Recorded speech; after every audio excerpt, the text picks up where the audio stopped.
Hello and welcome back. This particular video is video number 4, and we're going to focus on the Facebook pixel. So we briefly talked about that earlier, but before we dive in, I want to say that you will need to have a Facebook business account. So to do that, you'll need to go to business.facebook.com. That's business.facebook.com. You'll need to create an account so that Facebook knows that you have access to certain ad accounts. So with a business Facebook account, you are able to not only access your own account, but you'll also be able to access anyone else who gives you permissions to do so. Now, as far as the pixel goes, once you have created an account, what you'll need to do is up at the top, you'll see this events manager, and you'll see this / icon. You'll click on that, and then you'll click on the all tools down here, and then you'll click on pixels right here. Now, bear in mind that Facebook oftentimes will change around their user interface. So if it doesn't look exactly like this, then look around and you'll likely find the pixels. Now, like I said, Facebook changes their user interface a lot. Sometimes every month, sometimes very frequently. So just keep that in mind. So what you need to do is simply go to pixels right here, and then you'll land on this specific page. Now, as I briefly mentioned earlier, a Facebook pixel is merely a piece of code that you put on your website. And we'll talk more about how to add that to your website, what are best practices, and all of that. But basically all you need to know is the Facebook pixel is a very powerful piece of code that allows Facebook not only to see who visits your website, who converts into a sale, who converts into an email opt-in lead, who perhaps fills out a form, and more. It also collects a lot of data about the visitor, who they are, what sites they visit, and a lot more data. In fact, Facebook in itself has so much data that as far as being an advertiser, it enables you to reach more people that are actually interested in what you have to offer. So that's basically what a pixel is. And to set it up, all you have to do is go to this page, click on Setup here, and it'll give you different options. So you can either click this here to manually install the code yourself, and it'll basically give you a piece of code that you will install. Or as you can see here, it says Facebook Pixel currently integrates with these platforms here. So you can click that and it'll allow you to add it to these locations here. And if you are not a web developer and you have a web developer and you prefer to send that information to them, then you can click email instructions to the developer. Now, we're going to talk more about this in the next video on how to get the code, how to add that code to your website. If you're using a WordPress website, what kind of WordPress plugins should you use? And we'll talk more about that in the next video. Hello and welcome back. This is video number 5, and we're going to talk about how to add the pixel code to your website. Now, it's really going to depend on what kind of landing page creator you use, what kind of website platform that you use. So for example, WordPress is going to be a little bit different. I'm going to show you a WordPress plugin that you can use. If you're, say, for example, using a HTML website page builder or ClickFunnels or lead pages or OptimizePress or any other type of landing page builder, you need to make sure that the pixel is on every single page of your funnel, because you're going to want to track everything from start to finish.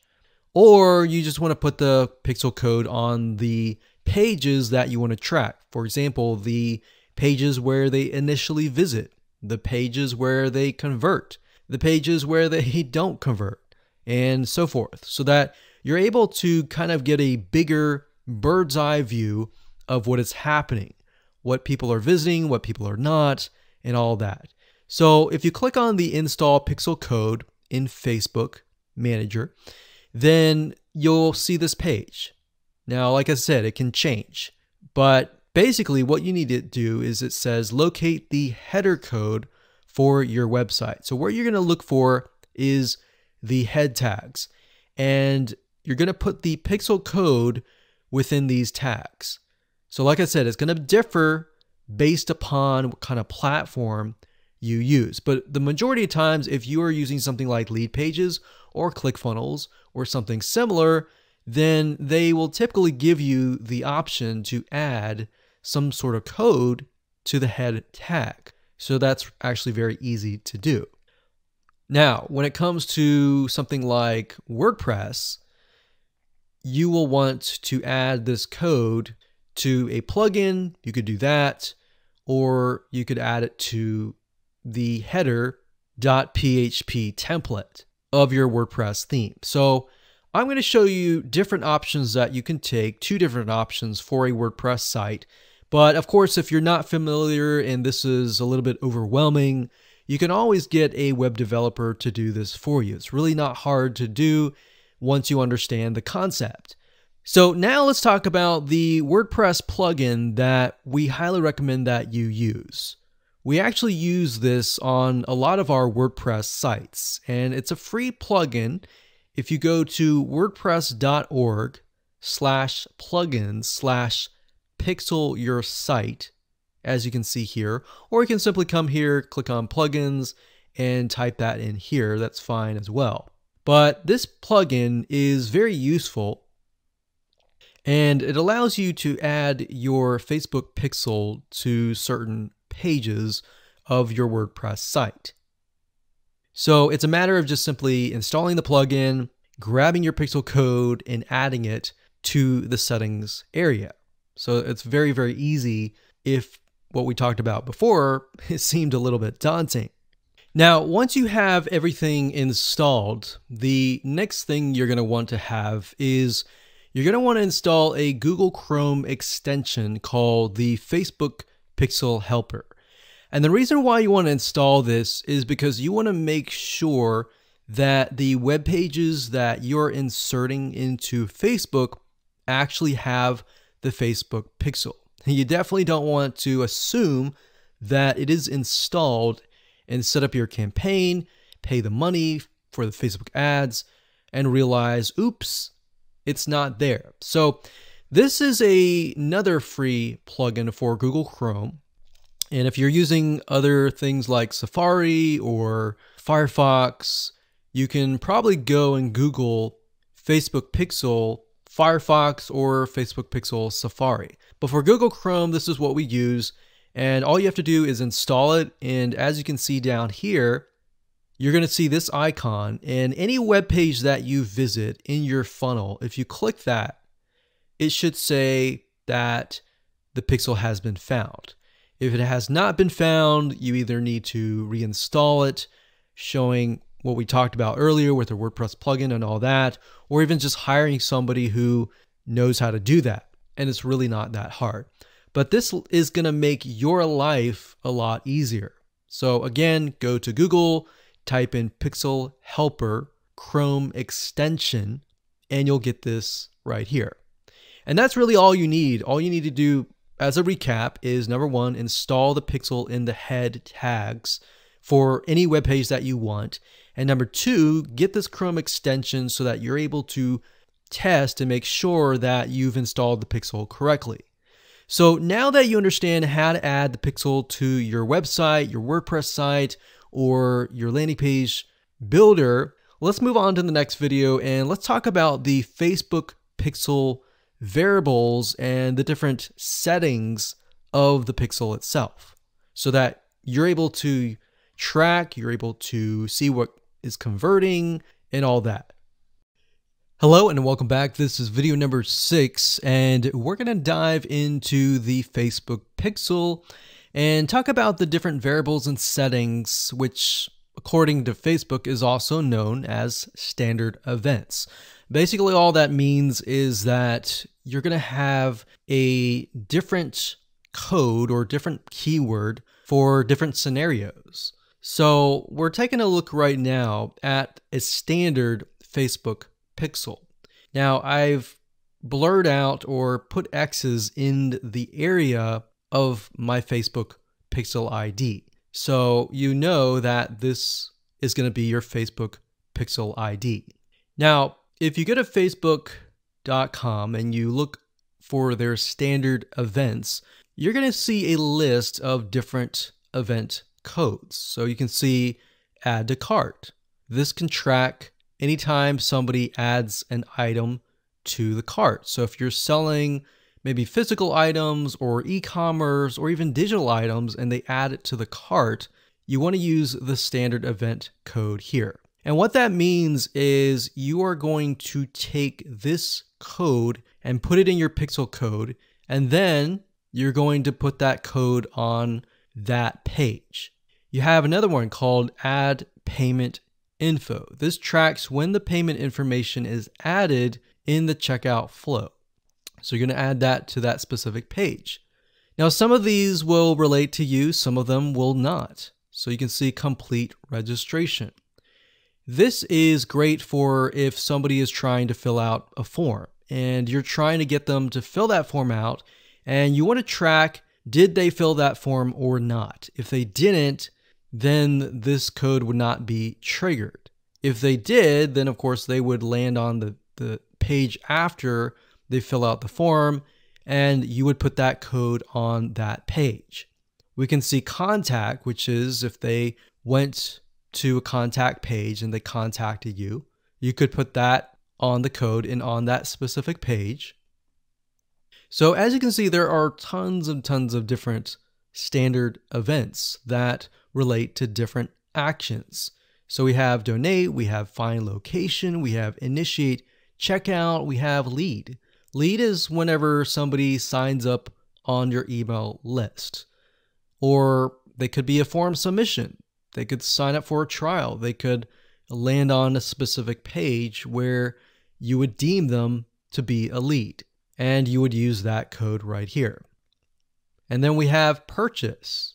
They also have a code for that and a value. So if you're using USD in the United States of America, and you would put the number here. So if it was $47, you would put 47.00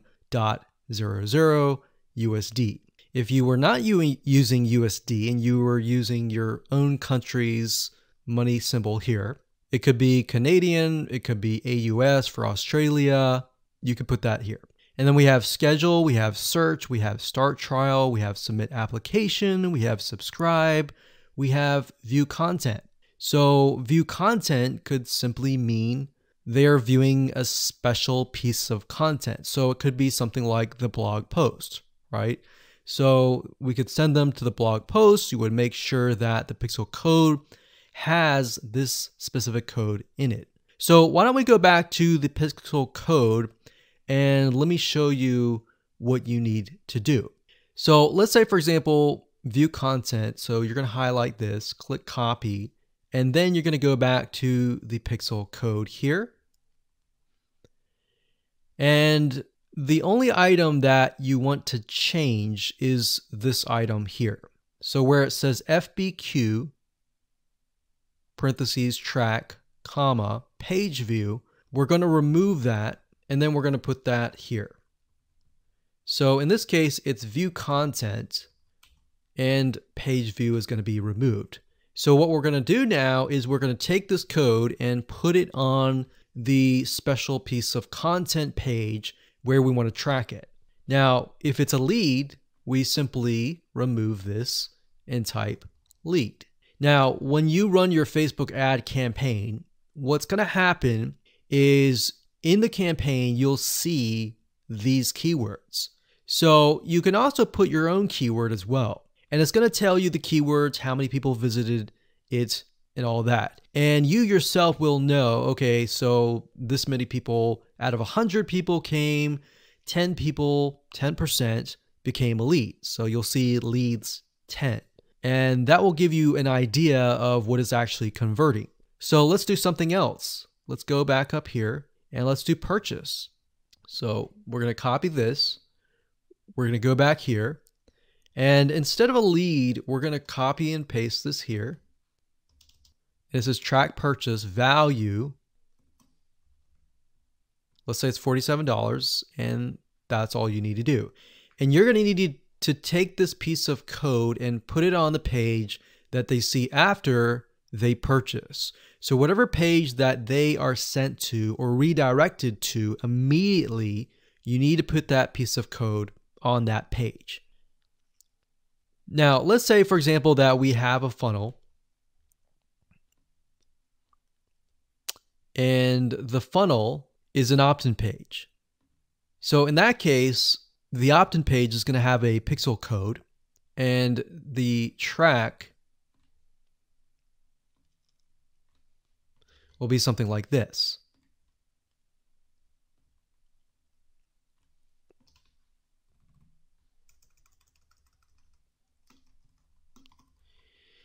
So the opt-in page could be a page view or view content, and then the next page after that, if they subscribe, could be a lead.